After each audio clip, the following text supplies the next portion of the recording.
উত্তরায় milestone school কলেজে বিমান দুর্ঘটনায় হতাহতদের সহায়তায় রক্তদাতাদের ভিড় মানবতার আরেক উদাহরণ। রক্তের বন্ধন কিংবা স্বজন না হলেও স্বপ্রণোদিত হয়েই তারা ছুটছেন হাসপাতাল থেকে হাসপাতালে। ধর্ম, বর্ণ, শ্রেণী, পেশা নির্বিশেষে রক্তদানের এই দৃষ্টান্ত স্মরণীয় হয়ে থাকবে। আদিত্য মামুনের রিপোর্ট।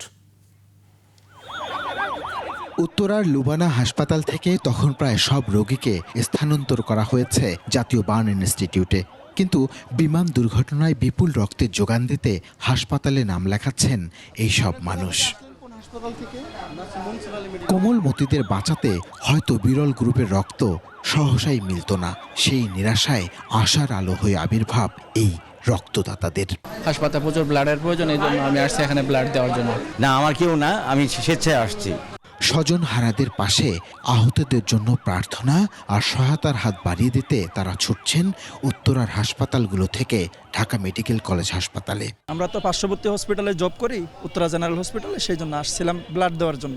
আমার রক্তের গ্রুপ এ নেগেটিভ, সেই জন্য আর কি আমি তাড়াতাড়ি এই জন্য গেছি।